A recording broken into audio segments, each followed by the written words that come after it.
What can 160 years of experience teach you about the future? A lot, especially when it comes to protecting what matters. At Pacific Life, we've helped people and businesses confidently embrace the future with life insurance, retirement income, and employee benefits. With strategies built on strength and trust, and a promise to be here for you today and tomorrow. Ask a financial professional how Pacific Life can help you today. Pacific Life Insurance Company, Omaha, Nebraska, and in New York. Pacific Life and Annuity, Phoenix, Arizona. People start to realize our differences aren't as big as they seem. I couldn't really understand the magnitude of what was going on. I know a lot of people were affected. You know, it's still that divide. From the All Indiana Podcast Network and Wish TV, this is Our City, Our Voice. You look a lot different at it. Everybody was kind of spinning about what it was and what was happening. Everything's changed. Everything's changed. Presented by the National Bank of Indianapolis. We are celebrating Black history here at Wish TV, and in this instance, it's the life and legacy of the one and only Dr. Edna Martin. She is the focus of a talk that is taking place tomorrow night. Anthony Conley is a historian and is giving that talk at Indiana Landmark Center. We welcome him to Daybreak this morning. Anthony, welcome. Good morning. Thanks for having me. Of course, especially on such a monumental occasion. So, of course, Dr. Martin did a lot of great things, Indiana native, and of course responsible for that community center that bears her name. That's right. So you are going to be bringing this to light to many that don't know about her and what she has done. What are you first and foremost looking forward to outside of just doing that in this conversation? What I'm looking forward to is sharing with the community the significance of Dr. Edna Martin and her work in the daycare industry, and also providing services for people in the Martindale-Brightwood neighborhood.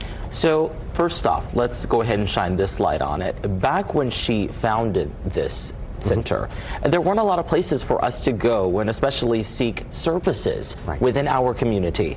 So a lot of people still benefit from that today. That's correct.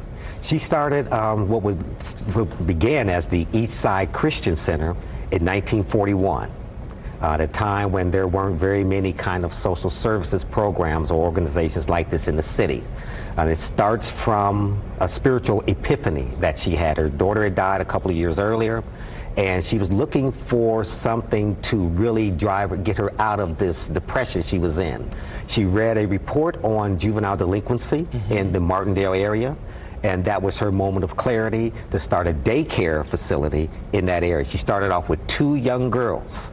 With no financial support from any organizations, any churches or anything like that. So she journeyed into an area that was really dominated by the Black church at that time.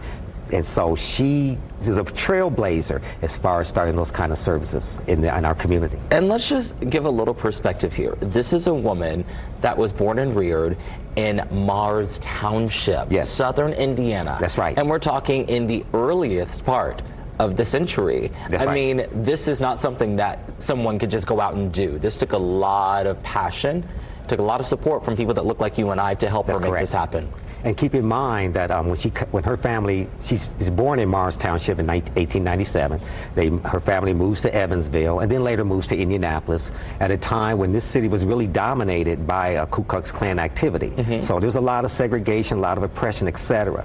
But she was strong in her church, the Mount Zion Missionary Baptist Church, very active in that church, got a lot of support there. Also a lot of support from the Indiana Baptist community across the state. And she got a lot of training and a lot of education that prepared her for her eventual mission. Now, what do you think what people are going to be most surprised to learn during your discussion? I think one of the things that people will really be surprised about is how she started this on her own, right? She didn't have any support from anybody, but she was firm in her faith, firm in her focus, and as people started to see that she was determined to make this work, they started to gravitate towards her. People from the Baptist community, the Black Baptist churches in the Martindale area, white Baptist women across southeastern Indiana would drive up to Indianapolis to show their support as well. So it's just an example of how when people see that you're dedicated to something, especially through your faith, and really trying to help children and bring them to a certain kind of spirituality. She was strong in her faith in Jesus Christ and wanted to bring children to that kind of way of living, then people got attracted to that and helped her achieve her goal. And I cannot wait myself to hear more about this as well. I know our viewers too. Thank you for spotlighting such an important topic and during a pivotal time. Thank you for having me. Of course. Let's talk about how people can chat and, of course, learn more about this discussion taking place. It is tomorrow. It is part of the monthly Freetown Village Conversations in Indiana African American History and Culture. Indiana Landmark Center. That talk will be at 6 p.m. And I don't want to hear any excuses about costs. This event is free. All you have to do is register. We will have that information for you in a couple hours here on wishtv.com. Again, Anthony, thank you so much, my friend, for stopping by. Thank you for having me. Discover more at wishtv.com. And when you follow Wish TV on Facebook, check out more podcasts from the All Indiana Podcast Network now at allindianapodcastnetwork.com.